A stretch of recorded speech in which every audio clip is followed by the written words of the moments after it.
నమస్తే, welcome to Disha TV. ఏదైతే ఉపాధ్యాయుల ఐక్య వేదిక ఫెడరేషన్ ఏదైతే ఉందో టీఎస్యూ టీఎఫ్ వారందరూ కూడా ఈరోజు ధర్నా చౌక్లో పెద్ద ఎత్తున కూడా ధర్నా నిర్వహిస్తూ ఉన్నారు.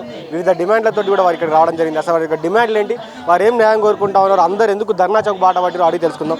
మేడం చెప్పండి, అసలు ఎందుకు మీరు అందరు ధర్నా చౌక్ బాట పట్టారు, ఎందుకు రోజు ఇప్పటికీ చాలాసార్లు ధర్నా చేశారు, ఈ రోజు కూడా ఇక్కడ రావడం జరిగింది. అసలు మీ ప్రాబ్లం ఏంటి, మీరు కోరుకున్నటువంటి సొల్యూషన్ ఏంటి? సార్, నా పేరు సుమన చైతన్య, నేను మంచిర్యాల డిస్ట్రిక్ట్ నుంచి వచ్చాను. యాక్చువల్గా సార్ మీ అందరికీ తెలుసు సార్ సమస్య అనేది మాది ఏంటి అనేది, ఎందుకంటే మేము గత 15-20 సంవత్సరాల నుంచి సమగ్ర శిక్షలో పనిచేస్తున్నాం. సో అందరికీ ఆల్మోస్ట్ చాలామందికి తెలుసు సార్ సమస్య ఏంటి, అసలు ఎక్కడి దాకా ఉంది అనే విషయం. మేము అడిగేది ఒకే ఒక న్యాయపరమైనటువంటి డిమాండ్ సార్, మాకు కనీస వేతనాన్ని ఇవ్వండి. మేము అడిగేటువంటి కనీస వేతనాన్ని మాకు అందించండి, బేసిక్ పేని ఇవ్వండి అని అడుగుతున్నాం. ఆల్రెడీ ఈ మధ్యలో సుప్రీంకోర్టు తీర్పిచ్చింది, హైకోర్టు ఒప్పుకున్నది. ఇవన్నీ చేసినా కూడా తెలంగాణ రాష్ట్ర ప్రభుత్వానికి మాత్రం ఎందుకో మరి మేము కనిపించటం లేదు. మేము ఇన్ని రకాలైనటువంటి మేము చాలా మంచి రిజల్ట్స్తో బాగా అన్ని విషయాలలో ముందుంటున్నాము. అంతేకాకుండా మన ఎంఆర్సీ సెంటర్స్లో ఉన్నటువంటి మన సోదరులందరూ కూడా చాలా మంచి రిజల్ట్స్, 24 గంటల పనితో వాళ్ళు ఉంటున్నారు. ఐఆర్పీలు కానీ పీటీఎస్ కానీ ప్రతి ఒక్కరూ కూడా వర్క్ చేస్తూనే ఉన్నారు సార్. 24/7 మేము ఎప్పుడు ఆన్ డ్యూటీలోనే ఉంటాం. ఎప్పుడు పిలిచినా కూడా, ఎప్పుడు వెళ్ళినా, ఈవెన్ ఇన్ కేసు ఒకవేళ లీవ్ పెట్టుకున్నా కూడా అర్జెంట్ వర్క్, ఎమర్జెన్సీ వర్క్ అంటే మా లీవ్ క్యాన్సిల్ చేసుకొని మేము వచ్చి మళ్ళీ పనిలో జాయిన్ అవ్వడమే. అటువంటి ఒక కాంట్రాక్ట్ ఉద్యోగులం సార్ మేము ఇన్ని సంవత్సరాల నుంచి ఇక్కడ ఉన్నటువంటి పిల్లల కోసం, ఇక్కడ ఉన్నటువంటి సమాజం కోసం పనిచేస్తున్నాం. కాబట్టి న్యాయంగా మేము అడుగుతున్నాం, మాకు బేసిక్ పే ఇప్పించండి. రెగ్యులరైజ్ అనేది అంతకుముందు అడిగాము, ఇంకా దాన్ని పక్కన పెట్టి కనీస వేతనాన్ని మాకు ఇవ్వండి. ఇప్పుడు అసలు నార్మల్గా ఎంత వస్తున్నాయి మేడం, మీ వేతనాలు ఎంత మేరకు, అంటే మినిమం పే ఎంత ఉంది? చాలా అంటే చాలా తక్కువ సార్. కనీసము రోజుకు, ఇంకొక విషయం సార్ ఇక్కడ తెలుసుకోవాల్సింది, మనము ఒకవేళ ఒక రోజు యాబ్సెంట్ అయినామే అనుకోండి, మన సీఎల్స్ అయిపోయినాయి అనుకోండి, ఆ రోజు జీతం ఉండదు సార్. అంటే రోజువారీ కూలీగా పనిచేస్తున్నాం, రోజువారీ కూలీగా మాత్రమే మేము పనిచేయటం అనేది జరుగుతుంది. మాకు సమాజంలో ఒక స్టేటస్ ఉంది, ఒక టీచర్ ఒక బడిలో పనిచేస్తున్నారు, ఒక ఎంఆర్సీలో ఒక అన్న పనిచేస్తున్నాడు, ఇవన్నీ ఉన్నాయి. కానీ వాళ్ళకి తెలియనటువంటి విషయం ఏంటంటే, ఆ టీచర్ కనుక సడన్గా ఏమన్నా అయితే, ఒకవేళ వాళ్ళకి ఏమైనా జరిగితే, సార్ మొన్న రీసెంట్గా ఒక యాక్సిడెంట్ జరిగింది సార్. జరిగితే ఎస్ఓ గారు అనుకోకుండా యాక్సిడెంట్లో చనిపోవడం జరిగితే, ఆ రోజు ఆమెకు సీఎల్ పడితే ఆ రోజు ఆమెకు జీతం రాలే. ఆమె పోవడం స్కూల్కే పోతున్నది, విధులకు వెళ్తున్నది. కల్పన మేడం విధులకు వెళ్తున్నటువంటి వ్యక్తి యాక్సిడెంట్ అయి చనిపోతే ఏమీ లేదు. ఆ రోజు వరకు డ్యూటీ ఉంది, ఆ రోజు నుంచి డ్యూటీ లేదు. అంటే ఎంత విపత్కరమైనటువంటి పరిస్థితుల్లో మేము ఉన్నామో మీరు అర్థం చేసుకోండి సార్. అంటే మీరు ఎంత, అంటే ఏమైనా పర్టికులర్ అమౌంట్ ఏమైనా డిమాండ్ చేస్తున్నారా, ఇంత బేసిక్ పే ఇవ్వాలని ఏమైనా డిమాండ్ చేస్తున్నారా? ఎస్ సార్ తప్పకుండా. ఏంటంటే సమాన పనికి సమాన వేతనం అన్నది సుప్రీంకోర్టు ఇచ్చినటువంటి ఆర్డర్.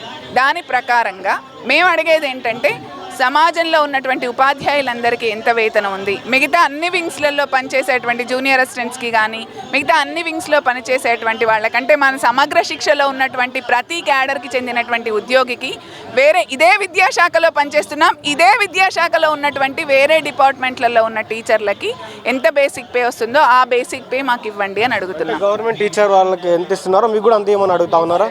మరి సాధ్యపడే పని అంటారా?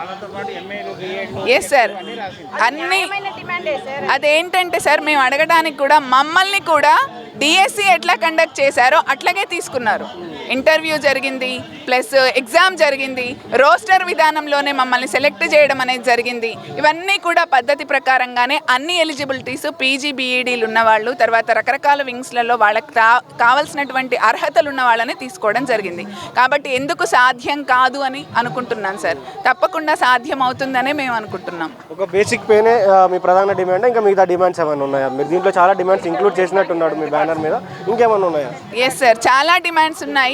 బట్ ఏంటంటే ముఖ్యంగా మేము కోరుకునేది బేసిక్ పే, కుదిరితే క్రమబద్ధీకరణ, లేదంటే సార్ ఇవాళ రేపు మనందరికీ కూడా తెలుస్తుంది బేసిక్ పేతో పాటుగా హెల్త్ కార్డ్స్ కూడా ఇవ్వాలి అనేటువంటి ఒక డిమాండ్ని కూడా మేము ప్రధానంగా పెట్టడం జరిగింది. తర్వాత చనిపోయినటువంటి వాళ్ళకి కనీసం చనిపోతే అంత్యక్రియలకు ఎంతో కొంత అమౌంట్ ఇస్తారు సార్. చుట్టుపక్కల వాళ్ళన్నా దయచేసి దానం చేస్తారు ఎంతో కొంత.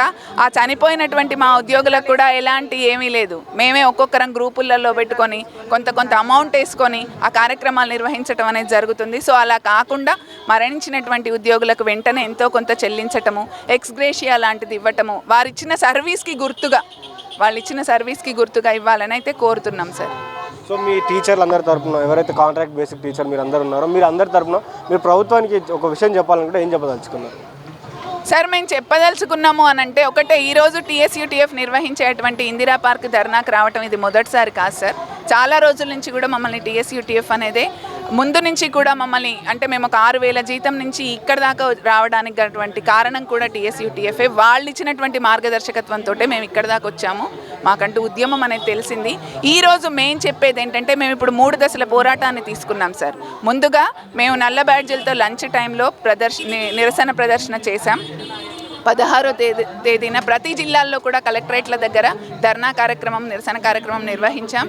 ఈరోజు ఇందిరా పార్క్లో ఈరోజు ఇక్కడ వచ్చినప్పుడు ఇందిరా పార్క్ దగ్గర ధర్నా అనేది అసెంబ్లీ కార్యకలాపాలు జరుగుతున్నాయి కాబట్టి, బడ్జెట్ సమావేశాలు నడుస్తున్నాయి కాబట్టి ఇప్పటికైనా మేమంటూ మమ్మల్ని కూడా గుర్తించండి, మేమంటూ ఉన్నామనేటువంటి ఉద్దేశంతో ఇక్కడ తీసుకోవడం జరిగింది. ఇక ఇప్పుడు కూడా మాకు ఎలాంటి ప్రకటన గనక రానట్టయితే గనక మా ఉద్యమం ఇంకా ఉధృతంగా పోతుంది సార్. రాష్ట్ర నాయకత్వం చెప్పినటువంటి ఆ కార్యకలాపాలన్నింటినీ కూడా వాళ్ళు నిర్వర్తించే అంటే వాళ్ళు చెప్పేటువంటి కార్యాచరణను బేస్ చేసుకొని మా ఉద్యమాన్ని అయితే మేము ఇంకా ఉధృతంగా చేస్తాం సార్. చెప్పలేము సార్, ఇప్పుడు KGBవీలన్నీ కూడా ఒకసారి బంద్ చేస్తే ఏమీ చేయలేరు. ఆల్రెడీ అనుకుంటున్నారేమో 10వ తరగతి పిల్లలు వెళ్ళిపోయినారు, ఇంటర్ పిల్లలు వెళ్ళిపోయినారు, ఇంకేమీ కాదు అని. 6 నుంచి 9వ తరగతి పిల్లలు ఇంకా మా దగ్గరనే ఉన్నారు సార్. వాళ్ళు కూడా ఉన్నారు, వాళ్ళ పరీక్షలు కూడా మా దగ్గరనే ఉన్నాయి. ఏదైనా కూడా మేమైతే ఒకటే మాట చెప్తాం, బ్లాక్మెయిల్ చేసినట్టు ఉంది. బ్లాక్మెయిల్ అంటే మేము ఏం చేస్తాం సార్? ఒక పిల్లిని గదిలో వేసి బంధిస్తే అదే ఉల్టా తిరుగుతుంది. మా పరిస్థితి సేమ్ అలాగే ఉంది సార్. ఇన్ని సంవత్సరాల నుంచి ఎదురు చూస్తాం, 20 ఏళ్ల నుంచి ఎదురు చూస్తున్నాం చేస్తారు అంటున్నాం. రేవంత్ రెడ్డి గారు ఏకశిలా పార్క్ దగ్గరకు వచ్చి హామీ ఇచ్చినటువంటి ఆ సందర్భం అయితే మీ అందరికీ తెలుసు సార్. సమగ్ర శిక్ష ఉద్యోగులను చేస్తాం, ఛాయ్ తాగే అంతలో చేస్తామన్నారు. కానీ లాస్ట్ టైం ధర్నా చేశాము, అప్పుడు కూడా చేస్తామన్నారు, బుజ్జగించారు, ఒప్పించారు, సరేలే అని వదిలేసాం, మన ప్రభుత్వమే అని విడిచిపెట్టాం. ఇంకా ఇప్పుడు మేము ఏం చేయాలి చెప్పండి? మాకు ఇంకా గత్యంతరం లేనటువంటి పరిస్థితుల్లో ఇలాంటి నిర్ణయాలు తీసుకోవాల్సి వస్తుంది సార్.